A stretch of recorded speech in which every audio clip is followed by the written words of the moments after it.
series of messages by Pastor Warren Wiersbe on the subject, The Christian's Armor. There is no place in geography where you are free from temptation. Many years ago, a certain religious school had printed in their catalog, "Our campus is located 15 miles away from any known sin." That's quite a statement, isn't it? 15 miles away from any known sin. I don't know of any place in this world where you can go and be away from sin or temptation. To begin with, we carry our sinful hearts with us. And Satan and his host of demonic soldiers are always there to speak to us and to tempt us. And of course, the world surrounds us. And so we have that external enemy, the world, and the internal enemy, the flesh, and the infernal enemy, the devil. And I don't know where you would go to escape temptation. In fact, our Lord was tempted on the pinnacle of the temple. Matthew chapter 4 at verse 5. "Then the devil taketh him up into the holy city, and setteth him on a pinnacle of the temple, and saith unto him, If thou be the Son of God, cast thyself down, for it is written, He shall give his angels charge concerning thee, and in their hands they shall bear thee up, lest at any time thou dash thy foot against a stone. Jesus said unto him, It is written again, Thou shalt not put the Lord thy God to the test. Thou shalt not tempt the Lord thy God." What actually was Satan doing here? He took our Lord Jesus from the wilderness to the pinnacle of the temple, one of the high points of the temple, probably 500 feet above the Kidron Valley below. And he wanted our Lord to cast himself down. Now, there are those who say that Satan was saying something like this: "You have come as the Son of God. All right, prove that you're the Son of God. Throw yourself down from this pinnacle of the temple into the temple courts. Let the people see you. Make a grand and glorious entrance, and then they will believe you, and you will have your work already done for you." I'm not sure that's exactly what was involved. I think that what Satan was saying to the Lord Jesus was something like this: "Oh, you quote Scripture. You have silenced me with the Word of God. All right, I can use the Word of God as well. I know what the Bible says. Now, if you are going to quote Scripture, let me quote Scripture." And of course, he quotes here from Psalm 91, verses 11 and 12. "For he shall give his angels charge over thee, to keep thee in all thy ways. They shall bear thee up in their hands, lest thou dash thy foot against a stone." Psalm 91 is a psalm that tells us of the security and safety of those who dwell under the shadow of the Almighty. That means dwelling in the Holy of Holies. Psalm 91:4, "He shall cover thee with his feathers, and under his wings shalt thou trust." This is speaking about the cherubim in the Holy of Holies. Psalm 91 is a description of what it means to abide in Christ. Psalm 91 tells us that God cares for those who abide in him. "For he shall give his angels charge over thee, to keep thee in all thy ways. They shall bear thee up in their hands, lest thou dash thy foot against a stone." That's quite a promise, isn't it? To begin with, God has commanded the angels to take charge of us, to care for his children, and to keep us. And even if we start to trip over a stone, they are there to catch us. And their hands are available to bear us up. Now, Bible students have noted that Satan, when he quoted this passage, left a little phrase out. Psalm 91:11 reads, "For he shall give his angels charge over thee, to keep thee in all thy ways." The child of God has the protection of God in the will of God. But if the child of God gets out of the will of God, God is not obligated to protect us. God in his grace will forgive us our sin, but God in his government has to allow us to suffer the consequences of what we have done. We reap what we sow. There are those Christians who have the idea that they can deliberately get out of the will of God, do what they want to do, and then run to God, and He will rescue them. I think that they are misinterpreting the Word of God. In fact, that's the way the devil interprets the Word. Satan gives the idea here that God is so concerned about our physical well-being that He is right there to prevent us from getting into problems that would hurt us physically. And yet, God is more concerned about our character than He is our physical well-being. God is concerned to have obedient children.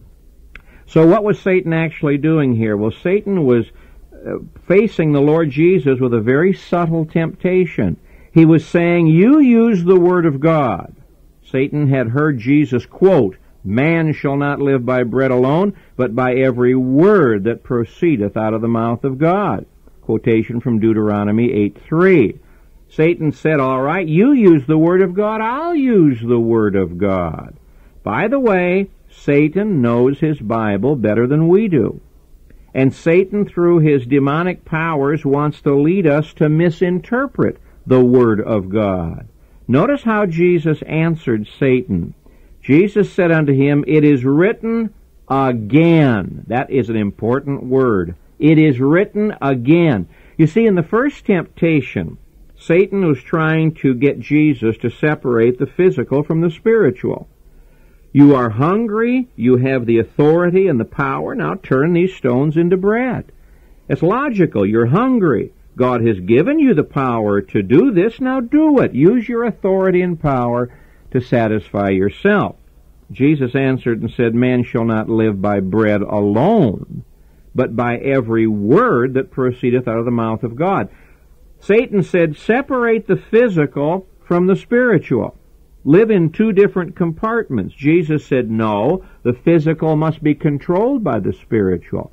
If we are feeding on the Word of God, the physical things will take care of themselves.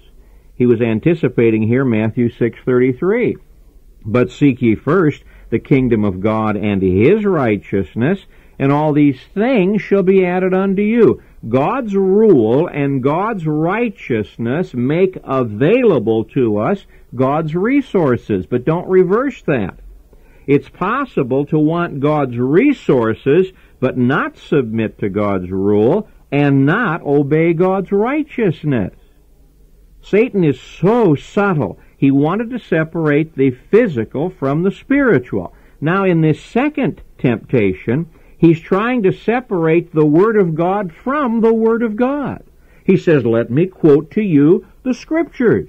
The Scriptures promise that your Father will care for you. The angels are waiting to keep you even from tripping against a stone. And Jesus answered, again it is written. Let me read you a couple of paragraphs from Dr. G. Campbell Morgan, one of the greatest expositors who ever ministered, from his book, The Crises of the Christ. Here is what Dr. G. Campbell Morgan says. What infinite value there is in that word again. How excellent a thing it would be if the whole Church of Christ had learned that no law of life may be based upon an isolated text. It is ever necessary to discover the varied sides of truth, for these limit each other in operation and create the impregnable stronghold of safety for the soul of man. Now, Dr. G. Campbell Morgan goes on to say, in a study of the heresies of the church, not a very profitable one be it said, it will be seen that all these have been based upon Scripture used as the devil uses it. Scripture taken out of its context and out of its relation to the whole of the revelation. Every false teacher who has divided the church has had an it is written on which to hang his doctrine. If only against the isolated passage there had been the recognition of the fact that again it is written, how much the church would have been saved. So writes Dr. G. Campbell Morgan in his excellent book, I think his finest book, The Crises of the Christ. What our Lord is saying is this, you must balance Scripture with Scripture. Notice what he said in verse 4. Man shall not live by bread alone, but by every word. Every word. Do you read every word in the Scripture? Oh, you say, I enjoy reading the Psalms. I like the Gospel of John. I enjoy Ephesians. Have you ever gotten God's message out of Micah or Habakkuk or Leviticus or Philemon? Every word. Now, Satan is happy when Christian people dive into their Bibles and pull out a text. This is one of the dangers of isolating Scripture from all of Scripture. I might add that there are people who try to get the will of God by opening their Bible and pointing to a verse. That's dangerous. Or they have a promise box and they pull out a verse. That's dangerous. I'm not saying God can't speak to us through isolated verses. All I'm saying is that Scripture must be interpreted by Scripture. Satan left out the little phrase, to keep thee in all his ways, in all thy ways. When you're in the will of God, then you can depend upon God's care. And God will work out his perfect will. Now, it is not always God's will to deliver us physically from danger. Missionaries are martyred. Christian workers die in automobile accidents. People become ill and they die. But it is God's will that nothing that ever comes to us will harm us. It may hurt us, but it won't harm us. And he will work out his perfect plan. Verse 7 of Matthew 4, Jesus said unto him, It is written again. And here he quotes from Deuteronomy chapter 6 and verse 16. Ye shall not tempt the Lord your God as ye tempted him in Massah. Now, what's it mean to tempt God, to put God to the test? It means to put yourself in such a situation that God has to do a miracle to rescue you. Now, this can happen to Christian ministries. It can happen to churches. There is a difference between living by faith and living by chance. And you might even use a verse of Scripture to give you permission to dive off of the pinnacle of the temple. I'm thinking of a friend of mine who some years ago was led of God, quote unquote, to quit his job, start some business. He was sure God was going to bless him, but within a short time he was back at his work begging his boss to take him back again. He'd lost his resources. He'd lost his testimony. He'd gone around telling everybody God was going to take care of him. Well, God didn't take care of him. Why? He was out of the will of God. He had not been walking by faith. He was walking by chance. This is why it's so important to know all of the Word of God. We must balance God's law with God's grace. We must balance His precepts with His promises. And as we read the Word of God, we must get to know the mind and the heart of God. The Bible is not a magic book with formulas for success. The Bible is the revelation of the mind of God. Learn this book. The Bible is the revelation of the heart of God. Love this book. The Bible is the revelation of the will of God. Live this book and don't divorce the one from the other. Constantly, as I study the Word of God and prepare messages, and I look back at messages I gave 5, 10, 15, 20 years ago, I throw up my hands and I say, how did I ever preach that? I had only a segment of the truth. I was not balancing Scripture with Scripture. And so in this second temptation, Satan is trying to get the Lord Jesus to live by chance and not by faith. He's trying to encourage the Lord Jesus to separate the Word of God from the Word of God.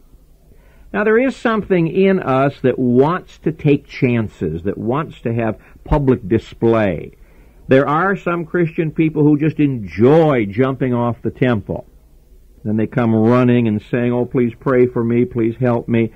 I've lost everything. When the child of God is in the will of God, he will always have the protection and the provision of God. But if we get out of the will of God and we stop walking by faith, we start walking by chance, God is not obligated to protect us or to provide for us. This is what happened at Massah. When the Jews tempted God, can God give us food here in the wilderness. We tempt God when we dare Him to do something. We tempt God when we force Him to do a miracle to rescue us because we are out of the will of God. Now that leads me to make this word of application. Read your Bible, all of your Bible, from Genesis to Revelation. Meditate on the Word of God. Study the Word of God. Penetrate beneath the surface of the Word of God. Let the Word of God bring you into the mind of God, the heart of God, the will of God, so that you will be able to walk in His will. And then you won't be tempting Him. Rather, you'll be enjoying His will, and Satan will not be able to get you to do some foolish thing. Thou shalt not put the Lord thy God to the test. Thank you for listening to Back to the Bible. Join us again tomorrow. God bless you.